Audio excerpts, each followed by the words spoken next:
Throughout history, brilliant minds have illuminated the path of human progress. Philosophers, scientists, artists, and visionaries reshaped the world with their ideas. Welcome to the Luminaries Podcast, where we dive into the lives, stories, and legacies of the greatest thinkers of all time. Join us as we explore the sparks that ignited their brilliance and the impact they continue to have on our lives today.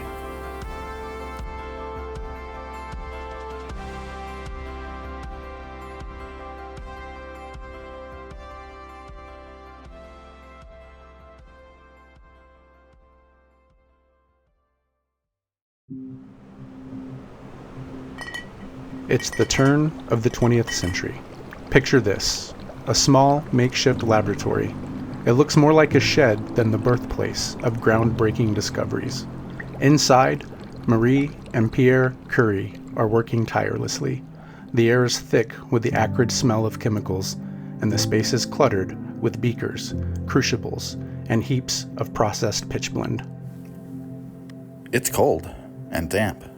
Marie, in a worn apron, carefully stirs a solution of dissolved pitchblende and acid, methodically isolating its components through repeated crystallizations. This is painstaking work, processing tons of ore to extract minute amounts of radium. Each step requires precision, patience, and strength. But in her eyes, you see it, a spark of determination that refuses to fade. Our debut episode is about Marie Curie. Before the acclaim, before her world-changing discoveries, before winning 2 Nobel Prizes in 2 different fields, one in physics and one in chemistry, Marie started with humble beginnings, yet she lived a life of quiet, determined resilience. Committed to something bigger than herself, she would go on to discover radium and polonium. She would coin the term radiation, pioneer cancer treatment, trailblaze the way, and advocate for women's rights in science, establish educational institutions, and teach to others. She did all of this while enduring tremendous sacrifice along the way. But who was she really? Beyond the Nobel Prizes, beyond science and invention, who was the woman that defied all expectations and shattered the mold society had for her? Born Maria Sklodowska in Russian-occupied Poland, where education wasn't just restricted for women, it was practically forbidden. But that didn't stop her. It drove her to something extraordinary. To help us uncover her remarkable story, we're joined by this week's Luminary expert, Dr. Patricia Farah, one of the world's foremost historians of science, an award-winning author and lecturer, and emeritus fellow at Clare College, University of Cambridge, UK. So in Poland at the time, Poland was under Russian domination, and speaking Polish in school was banned. She spoke Polish at home. In school, she had to study in Russian and speak in Russian. Her parents had very little money because they'd given all their money to support the Polish nationalist cause. So she went to school. She learnt a lot from her parents. Her father was a school teacher, and then they had this sort of a thing. It was called the Flying University. Women were banned from the official university, so there was a voluntary group of people that taught students. So she belonged to the Flying University in Warsaw, and then she reached an agreement with her parents and her elder sister Bronia. Bronia wanted to be a medical student. And so Marie Curie, Maria as she was then, went to work as a governess in a family, and she saved up her money and gave a lot of it to Bronia, her sister. And Bronia went out to Paris first, and after a few years she wrote back and said she could be independent now, and the family together found enough money to send Maria to send her to Paris. So she went to Paris as a university student. She was already, I think she was 24 when she first arrived in Paris, so she was slightly old to be a student. But Paris at that time had quite a lot of people from Eastern Europe because that was the only place they could come to study, and Polish people often spoke very good French. For Marie, the Flying University was more than an education. It was the foundation of her intellectual journey, a place where her remarkable potential first took root. It also forged her resilience, preparing her to face the skepticism and barriers she would encounter as a woman in a field dominated by men. And then came Paris, a city of possibilities, but also one of immense challenges. Imagine arriving in a new city, not knowing anyone, where every franc is accounted for, and the only thing you truly possess is an unyielding drive to learn. Marie was living in a freezing apartment without much food, struggling but never yielding. During this time, she met her future husband, Marie Curie. However, at first, even Pierre was but a distraction. And I think leaving Poland to go to university in France was difficult. I mean, she did want to, but when it actually came to it, she suffered throughout her life from depressive illnesses, long periods of depression, and that happened before she went to Paris, and she sort of more or less had to be persuaded into it by her parents and by her sister Bronya. So she found that very difficult. I think marrying Pierre was a difficult life decision because she very much wanted to go back to Poland. She was an incredibly loyal Pole, and she ensured that both her children, she had 2 daughters, she ensured that they both were brought up speaking Polish and that they frequently went back to Poland. She also went back to Poland to see her family, and she only gave in to Pierre's persuasion when Pierre said, look, I want to marry you so much that if you go back to Poland, I'm going to go with you, only I won't be able to get a very good job. So eventually she was persuaded to stay in France. So I think that was a very, very difficult decision for her. Marie never stopped. She kept pushing, kept working.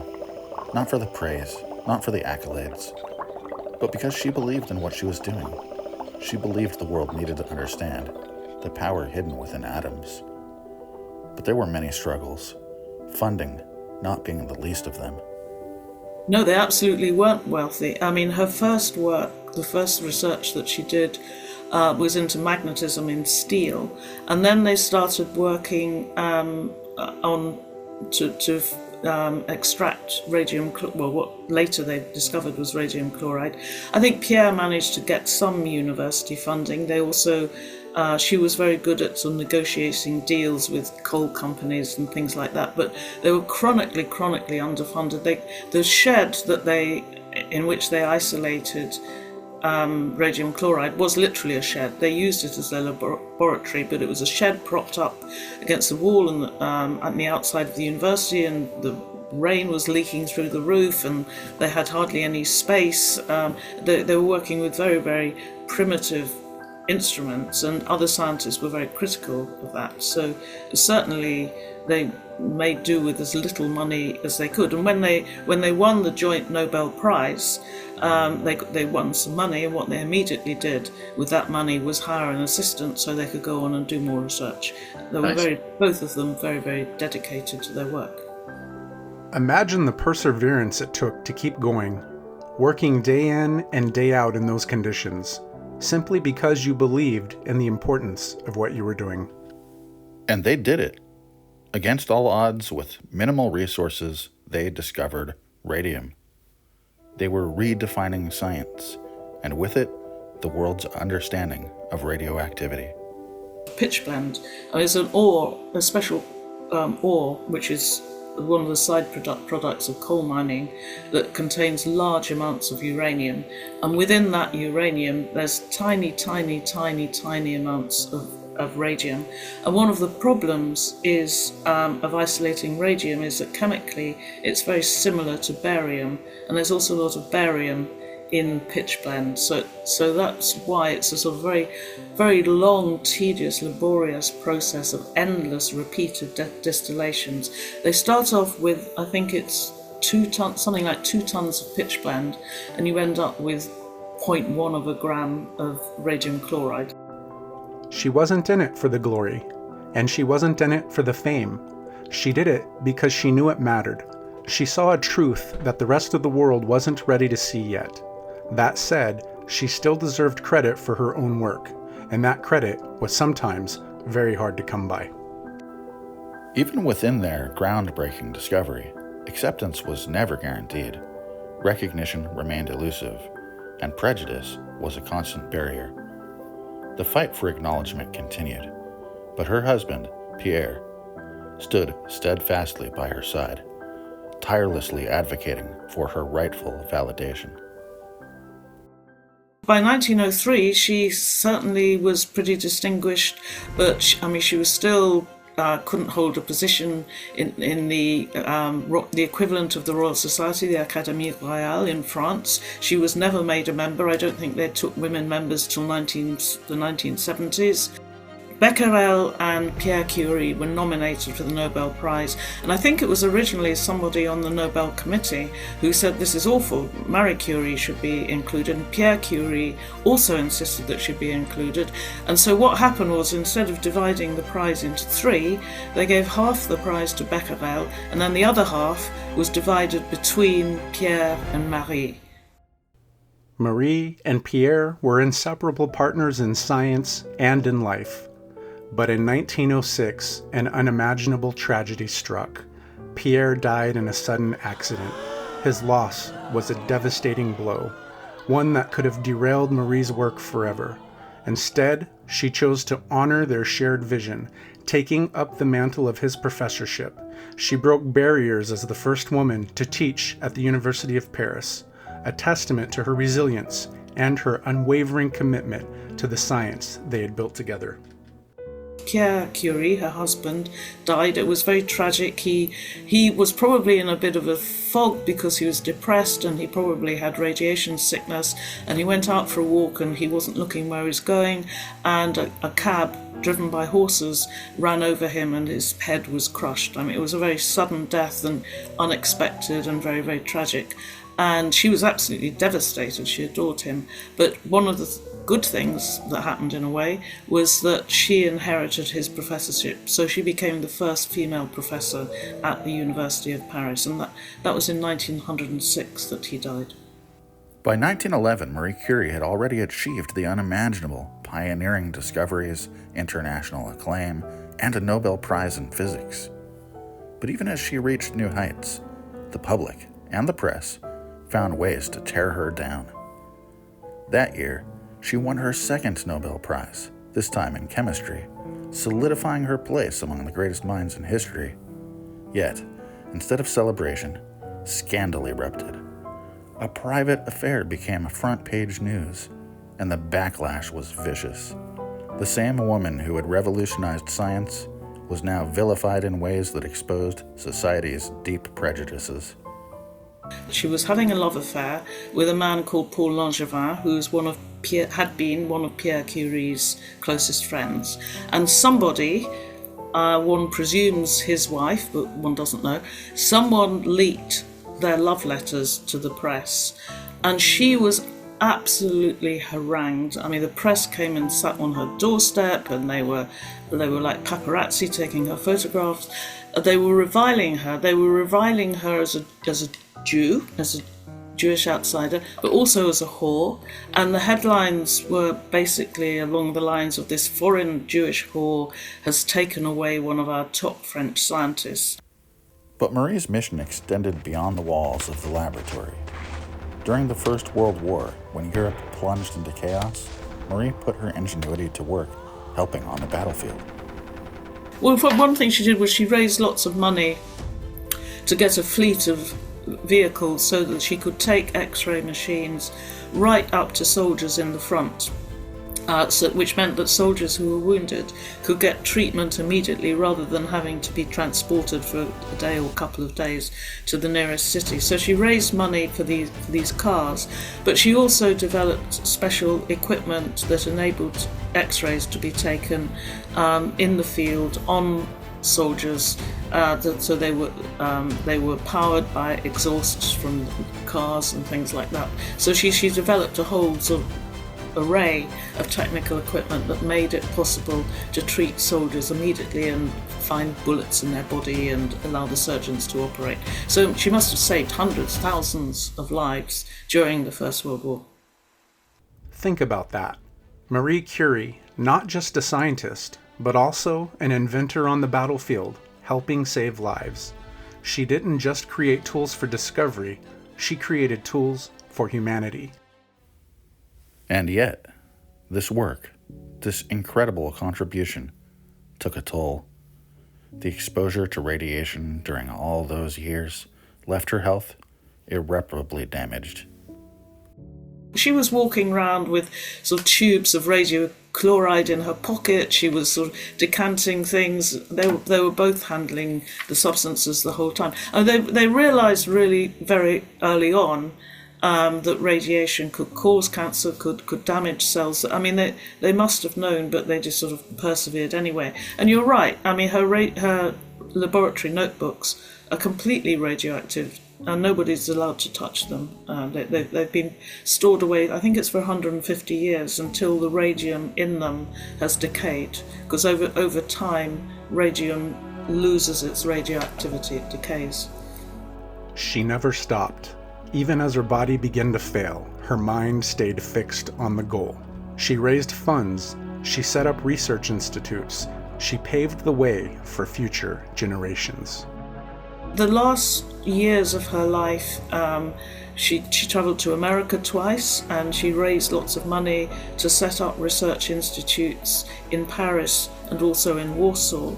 And yes, she was directing research projects. I don't know if there was any sort of major discovery that was pending, but she did carry on research to the end of her life. But she was relatively young when she died. She was only 66. Marie's legacy wasn't just in her discoveries, but also in her family. She had 2 daughters, Eve, a famous author and musician, and Irene Joliot Curie, who followed in her mother's footsteps, also becoming a Nobel Prize-winning scientist herself. I think she would have left the world with a whole host of people who carried on her research on her behalf. I mean, her own daughter, for example, Irene, with her husband, also won the Nobel Prize. And Marie Curie had a whole host of research students who were pursuing similar projects and will continue them long after she died. So in that sense, she left a great legacy to the world. And I think by the end of her life, she was really quite frail and quite ill, and she suffered a lot. It wasn't just about the pursuit of knowledge. It was about leaving behind a world where others could continue the journey, where her daughters, and all daughters, could see the potential of what they could achieve. Today, we look back at Marie Curie, and we see a luminary. But more importantly, we see a person. One who faced the same fears, the same exhaustion, the same doubts as we all do. And still, she kept moving forward. Every great discovery comes with struggle, and Marie Curie's was no exception. The toll on her health, her reputation, and her personal life was immense, yet her work forever changed our understanding of the world, saving lives and inspiring generations of scientists. Her legacy isn't just in the elements she uncovered, but in the boundless curiosity and courage she embodied, giving humanity a lasting gift.